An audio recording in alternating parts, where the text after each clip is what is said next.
আসসালামু আলাইকুম। Class 8-এর fourth online এক্সামের পর আজকে দ্বিতীয় ক্লাস। প্রথম ক্লাসে আমি ফোর্থ অনলাইন এক্সামের উত্তরপত্র নিয়ে আলোচনা করেছি। দেখো, আজকে ওশিয়ানিয়া মহাদেশ যে চলছিল, তোমাদের ওশিয়ানিয়া মহাদেশের মারে ডার্লিং অববাহিকা সম্পর্কে জানবো। দেখো, ওশিয়ানিয়া মহাদেশের চিত্রটা আমরা এঁকে নিয়েছি। দেখো, এরপরে যে মারে ডার্লিং যে নদী অববাহিকা আছে, এই মারে ডার্লিং নদী অববাহিকা অঞ্চলটাকে আগে এঁকে নিই। এইখান থেকে শুরু হচ্ছে এই মারে ডার্লিং নদীটি।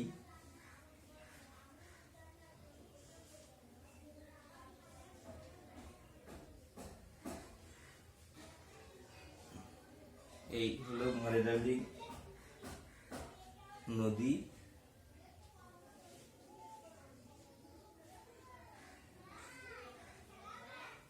তাহলে এই যে মারে ডার্লিং নদীকে কেন্দ্র করে এই মারে ডার্লিং অববাহিকা গড়ে উঠেছে। এই মারে ডার্লিং নদীকে কেন্দ্র করে মারে ডার্লিং অববাহিকা গড়ে উঠেছে। দেখো, মারে ডার্লিং অববাহিকাটা মোটামুটি এই যে অঞ্চলটা, এই অঞ্চলটাকে নিয়ে এই মারে ডার্লিং অববাহিকা। তাহলে এই অঞ্চলটা হলো মারে ডার্লিং অববাহিকার অন্তর্গত। দেখো, এই মারে ডার্লিং অববাহিকার অবস্থান, এর সীমা, এখানকার জলবায়ু, এখানকার পশু কৃষিকাজ ইত্যাদি সম্পর্কে আমরা জানবো। দেখো, আমরা ওশেনিয়া মহাদেশের এই পূর্ব দিকে আছে জানি গ্রেট ডিভাইডিং রেঞ্জ। পূর্ব দিকে আছে গ্রেট ডিভাইডিং রেঞ্জ, এইখানে আছে দেখবে গ্রেট ডিভাইডিং রেঞ্জ, আমরা পড়েছি এর আগে। এবং পশ্চিমে, এইদিকে পশ্চিমে আছে মালভূমি অঞ্চল। এবং এই মধ্যভাগের যে সমভূমি অঞ্চল আছে, এই মধ্যভাগের যে সমভূমি অঞ্চল আছে তার এই দক্ষিণ পূর্ব অংশে এই তাহলে মারে ডার্লিং অববাহিকা অবস্থান করছে। তাহলে এই মধ্যভাগের যে সমভূমি অঞ্চলটা আছে তার দেখো দক্ষিণ পূর্ব অংশে, একদম দক্ষিণ পূর্ব অংশে এই মারে ডার্লিং অববাহিকাটি রয়েছে। এই মারে ডার্লিং দুটো প্রধান নদী আছে, মারে এবং ডার্লিং।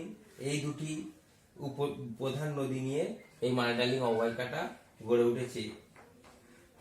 এই মারের নদী, প্রধান নদী হচ্ছে মারে এবং তার উপনদী হচ্ছে ডার্লিং। এই মারে ডার্লিং নিয়ে এই অববাহিকার নাম হয়েছে মারে ডার্লিং অববাহিকা। দেখো, এর অবস্থান দেখো, অক্ষাংশগত অবস্থান। অক্ষাংশগত অবস্থান দক্ষিণে 24 ডিগ্রি দক্ষিণ অক্ষাংশ থেকে 39 ডিগ্রি উত্তরে 39 ডিগ্রি দক্ষিণ অক্ষাংশ পর্যন্ত বিস্তার লাভ করছে। দক্ষিণে 24 ডিগ্রি দক্ষিণ অক্ষাংশ থেকে উত্তরে 39 ডিগ্রি দক্ষিণ অক্ষাংশ পর্যন্ত বিরাজ করছে। এবং 138 ডিগ্রি পূর্ব দ্রাঘিমা থেকে 149 ডিগ্রি পূর্ব দ্রাঘিমা পর্যন্ত এই এর অক্ষাংশগত অবস্থান। তাহলে 24 ডিগ্রি দক্ষিণ থেকে 39 ডিগ্রি দক্ষিণ, উত্তরে 24 ডিগ্রি দক্ষিণ, এই উত্তরে 24 ডিগ্রি দক্ষিণ থেকে দক্ষিণে 39 ডিগ্রি দক্ষিণ। এবং পূর্ব দিকে 149 এবং পশ্চিম দিকে, পূর্ব দিকে 149 ডিগ্রি পূর্ব এবং পশ্চিম দিকে 138 ডিগ্রি পূর্ব। অর্থাৎ পশ্চিম দিকে এখানে আমি লিখে দিচ্ছি 138 ডিগ্রি পূর্ব এবং পূর্ব দিকে হচ্ছে 149 ডিগ্রি পূর্ব। তাহলে তোমাদের বুঝতে সুবিধা হচ্ছে। দেখো, দুটোই কিন্তু পূর্ব দ্রাঘিমার মধ্যে। একবারে পূর্বে হচ্ছে 149, তাহলে এর দ্রাঘিমা হচ্ছে পূর্ব পশ্চিম বিস্তার 149 থেকে 138 মাইনাস করলে 11 ডিগ্রি হয়। এবং 24 ডিগ্রি দক্ষিণ অক্ষাংশ থেকে 39 ডিগ্রি দক্ষিণ, অর্থাৎ এইদিকে আছে 24 ডিগ্রি দক্ষিণ থেকে 39 ডিগ্রি দক্ষিণ। তাহলে আমরা কি পেলাম? পুরোপুরি দক্ষিণ পূর্ব গোলার্ধ। দেখো, এখানে দুটো গোলার্ধ আছে, একমাত্র দক্ষিণ এবং পূর্ব। এখানে পূর্ব এবং দক্ষিণ। ভারতবর্ষ যেমন পুরোপুরি উত্তর পূর্ব গোলার্ধে বিস্তার লাভ করে, তেমন এটা পুরোপুরি দক্ষিণ পূর্ব, সাউথ ইস্ট, দক্ষিণ পূর্ব। দক্ষিণে কত? 39 ডিগ্রি, উত্তরে 24 ডিগ্রি সাউথ। তাহলে এই 15 ডিগ্রি উত্তর দক্ষিণে বিস্তার হচ্ছে, 15 ডিগ্রি এবং পূর্ব পশ্চিমে বিস্তার হচ্ছে 11 ডিগ্রি। এই হয়ে গেল এই মার্ডার্লিং অববাহিকার অবস্থান। এর দেখো এই অববাহিকার পূর্ব দিকে আছে, আমরা কি পড়েছি, পূর্ব দিকে আছে সীমাটা, তাহলে কি হবে, পূর্ব দিকে আছে গ্রেট ডিভাইডিং রেঞ্জ, পশ্চিমে আছে লফটি রেঞ্জ, এই পশ্চিমে আছে লফটি রেঞ্জ, ব্যারিয়ার রেঞ্জ এবং grey range. Lofty range, barrier range এবং গ্রে রেঞ্জ। আর পূর্ব দিকে কি বললাম, পূর্ব দিকে আছে গ্রেট ডিভাইডিং রেঞ্জ। আর দক্ষিণ দিকে আছে গ্রেট অস্ট্রেলিয়ান বাইট, আমরা জানি এদিকে আছে গ্রেট অস্ট্রেলিয়ান বাইট, দক্ষিণ দিকে আছে গ্রেট অস্ট্রেলিয়ান বাইট। তাহলে আর এই অববাহিকা প্রায় ওশেনিয়া মহাদেশে 20% জুড়ে অবস্থান করছে। এই ওশেনিয়া মহাদেশকে যদি 100% ধরো, তাহলে 20% এই মহাদেশ বিরাজ করছে। তাহলে দেখো এখানকার জলবায়ু, দেখো জলবায়ু, কোনো জায়গাকার জলবায়ু জানতে গেলে সেখানকার প্রধানত উষ্ণতা এবং বৃষ্টিপাত জানতে হয়। প্রধানত গ্রীষ্মকালে প্রায় গড় উষ্ণতা থাকে, তাহলে ওশেনিয়া এই যে মার্ডার্লিং অববাহিকার গ্রীষ্মকালীন গড় উষ্ণতা প্রায় 25 ডিগ্রি সেন্টিগ্রেড এবং শীতকালে 10 degree centigrade. Are great dividing রেঞ্জের পশ্চিম দিকে একটা বৃষ্টির ছায়া অঞ্চল রয়েছে। বৃষ্টির ছায়া অঞ্চল কি করে থাকে, যখন কোনো জলীয় বাষ্পপূর্ণ বাতাস একদিকে বৃষ্টিপাত ঘটায় এবং বিপরীত দিকে যখন বৃষ্টিপাত কম হয়, সেইখানে বলা হয় বৃষ্টির ছায়া অঞ্চল। এই গ্রেট ডিভাইডিং রেঞ্জের পশ্চিম দিকে এদিক থেকে এসে বৃষ্টিপাত ঘটিয়ে দিচ্ছে এবং এর পশ্চিম দিকে কি হচ্ছে, বৃষ্টির ছায়া অঞ্চলের সৃষ্টি হয়েছে। এখানে গড় বৃষ্টিপাত প্রায় 50 থেকে 75 সেমি, গড় বৃষ্টিপাত 50 থেকে 75 সেমি। তবে একদম এই দক্ষিণ দিকে আমরা কি জানি, এই অ্যাডিলেটের দিকে আছে ভূমধ্যসাগরীয় জলবায়ুর প্রভাব দেখা যায়। তাহলে এইখানকার জলবায়ু সম্পর্কে আমরা জানলাম। এখানকার গড় উষ্ণতা 25 ডিগ্রি সেন্টিগ্রেড গ্রীষ্মকালে এবং শীতকালে 10 ডিগ্রি সেন্টিগ্রেড। এখানে গড় বৃষ্টিপাত 50 থেকে 75 সেমি।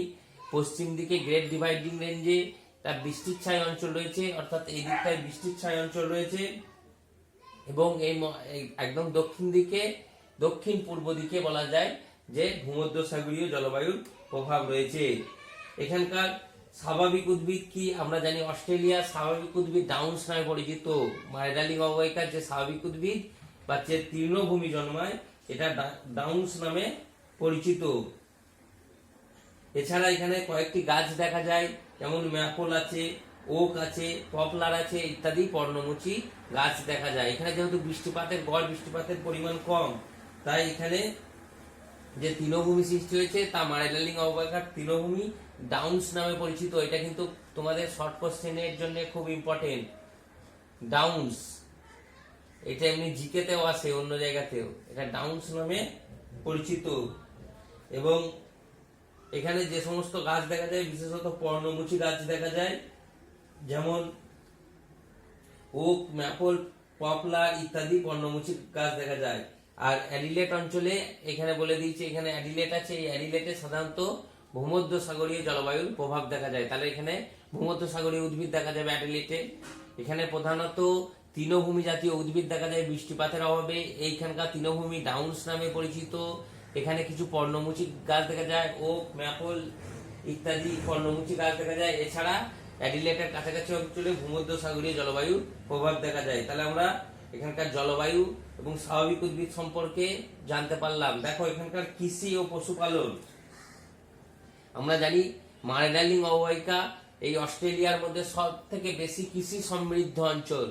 কৃষি সমৃদ্ধি অঞ্চল হচ্ছে এই মার্ডার্লিং অববাহিকার। এখানকার প্রধান যে ফসল হয় গম, এছাড়া জব, ভুট্টা, ওট ইত্যাদি ফসলও এখানে পাওয়া যায়। গম, জব, ভুট্টা, ওট ইত্যাদি ফসল এখানে পাওয়া যায়। আর এখানটা আমরা কি জানি, একদম দক্ষিণ দিকে যে ভূমধ্যসাগরীয় জলবায়ুর প্রভাব দেখা যায়, সেখানে বিভিন্ন ফল যেমন আঙ্গুর, জলপাই, লেবু, পিচ, কমলা লেবু, নাশপাতি ইত্যাদি ফল পাওয়া যায়।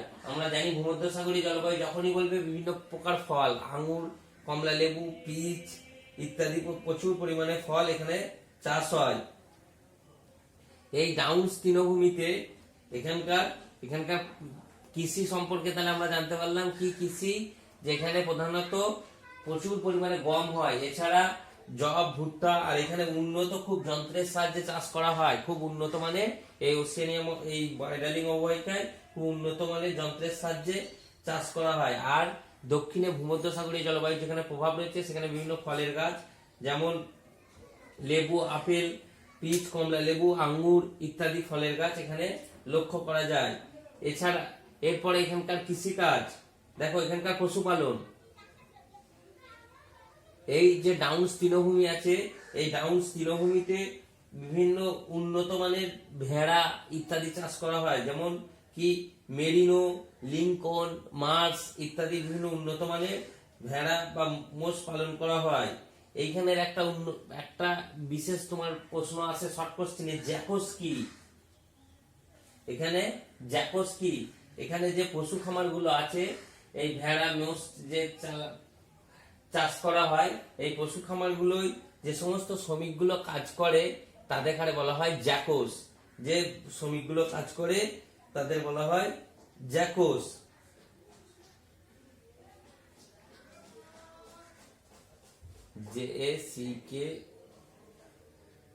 JACKAOS। এখানে যে পশু খামার গুলোতে যে শ্রমিকগুলো কাজ করে তাকে বলা হচ্ছে জ্যাকোস। এইখানে যে উন্নত ভেড়াগুলোর নাম বলা হলো সেগুলো অনেক সময় আসে মেরিনো, লিঙ্কন, মার্স ইত্যাদি। এছাড়া উত্তরে কুইন্সল্যান্ড আর দক্ষিণ পূর্ব নিউ সাউথ ওয়েলসে গবাদি পশু পালন করা হয়। উত্তরে কুইন্সল্যান্ড এবং নিউ সাউথ ওয়েলসে গবাদি পশু পালন করা হয়। আমরা জানি এই যে অস্ট্রেলিয়া প্রধানত মাংস দুগ্ধজাত দ্রব্য উৎপাদনের জন্য বিখ্যাত, মাংস ও দুগ্ধজাত দ্রব্য উৎপাদনের জন্য বিখ্যাত। অস্ট্রেলিয়া এই গোমাংসতে পঞ্চম এবং পশম উৎপাদনে গোটা পৃথিবীতে প্রথম স্থান অধিকার করে। এই ডার্জিলিং অববাহিকা কি গোমাংসতে পঞ্চম, গোমাংসতে প্রথম হচ্ছে আমরা আগে পড়েছি শিকাগো, এতে গোমাংসই পঞ্চম এবং পশম উৎপাদনে কিন্তু প্রথম স্থান অধিকার করে। তাহলে মোস্ট ইম্পর্টেন্ট, এরা প্রথম স্থান অধিকার করে কিসে? পশম উৎপাদনে প্রথম স্থান অধিকার করে। তোমরা কৃষি ও পশুপালনটা, এখানকার কৃষি ও পশুপালনের উন্নতির কারণটা পয়েন্ট করে করে আনবে, তোমরা করে আমাকে দেখাবে। এটা আমি উত্তরটা করে দেবো না, কৃষি ও পশুপালনের পয়েন্টটা। যেমন আমি একটু পয়েন্টস গুলো জাস্ট তুলে ধরছি। দেখো যে প্রথম পয়েন্ট করবে কৃষি ও পশুপালনের উন্নতির কারণে এখানকার বিস্তীর্ণ উর্বর প্লাবন ভূমি, বিস্তীর্ণ উর্বর প্লাবন ভূমি। তাহলে বিস্তীর্ণ উর্বর প্লাবন ভূমিতে কি হবে? সেখানে স্বাভাবিকভাবেই কৃষিকাজ যথেষ্ট হবে। আর একটা কথা যোগ করে দেবে, ও এখানকার তৃণভূমি, তৃণভূমি কি ডাউন্স তৃণভূমি যখনই থাকবে সেখানকার পশুপালন যথেষ্ট সমৃদ্ধ লাভ করবে পশুপালনে। তাহলে 1 নম্বর পয়েন্ট করবে বিস্তীর্ণ তৃণভূমি, 2 নম্বর করবে পরিমিত বৃষ্টিপাত, পরিমিত বৃষ্টিপাত, পরিমিত বৃষ্টিপাত। 3 নম্বর দেবে জমির প্রাচুর্য, 4 নম্বর দেবে জলের প্রাচুর্য, 4 নম্বর দেবে জলের প্রাচুর্য, 5 নম্বর দেবে উন্নত প্রজাতির মেষ পালন, 6 নম্বর দেবে চাহিদা, 7 নম্বর দেবে উন্নত যন্ত্রপাতি,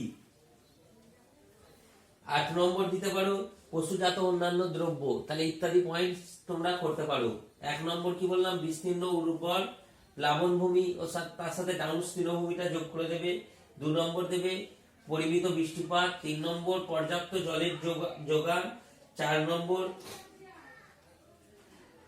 নম্বর দেবে জমির প্রাচুর্য, 5 নম্বর দেবে উন্নত প্রজাতির মেষ পালন, 6 নম্বর দেবে চাহিদা, 7 নম্বর পশুজাত অন্যান্য দ্রব্য দেবে, 8 নম্বর দিতে পারো আধুনিক যন্ত্রপাতি, এখনো 9 নম্বর করতে পারো যে সুলভ শ্রমিক, 10 নম্বর করতে পারো জনসংখ্যার অল্প চাপ ইত্যাদি পয়েন্টস তোমরা তুলে ধরবে, দিয়ে তোমরা নোটসটা বানিয়ে আমাকে তোমরা দেখাবে। আর দেখো লাস্ট এখানকার যে খনিজ সম্পদ আছে সেই খনিজ সম্পদ সম্পর্কে সংক্ষেপে বলে দিচ্ছি, দিয়ে ওশিয়ানিয়া মহাদেশে যে সমস্ত প্রশ্ন হবে এর পরের ক্লাসে আমি সব প্রশ্নগুলো নিয়ে আলোচনা করে দেবো। তোমরা কিন্তু এই প্রশ্নটা কৃষি ও পশুপালনের উন্নতির কারণটা তোমরা আমাকে করে কিন্তু দেখাবে। দেখো এই যে মার্ডার্লিং অববাহিকা এটা কিন্তু খনিজ সম্পদে তেমন সমৃদ্ধ নয়, তবু এই অববাহিকার কাছাকাছি সোনা, রূপো, সীসা, টিন, তামা ইত্যাদি পাওয়া যায়। তাহলে এই অঞ্চল প্রধানত খনিজ সম্পদে তেমন সমৃদ্ধ নয়, যেহেতু কৃষিকাজে যে অঞ্চলগুলো সমৃদ্ধ সেখানে জানবে খনিজ সম্পদে সাধারণত সমৃদ্ধ নয়, খনিজ সম্পদে সমৃদ্ধ হয় মালভূমি অঞ্চলগুলো। তবু এখানে কিছু কিছু জিনিস যেমন পাওয়া যায়, ব্রোকেন হিলে রূপা, তামা, কোবারেও তামা উত্তোলিত হয়। তাহলে এখানকার বিখ্যাত হচ্ছে ব্রোকেন হিলে রূপা এবং তামা, এবং কোবারেও তামা পাওয়া যায়। এই জন্য ব্রোকেন হিলকে বলা হয় রূপোর শহর। এটা 2 নম্বরের প্রশ্ন আসতে পারে, রূপোর শহর ব্রোকেন হিলকে বলা হয় কেন। আর সামান্য পরিমাণ কয়লা কিন্তু অ্যাডিলেটেও পাওয়া যায়, সামান্য পরিমাণ যে কয়লা সে অ্যাডিলেটেও পাওয়া যায়।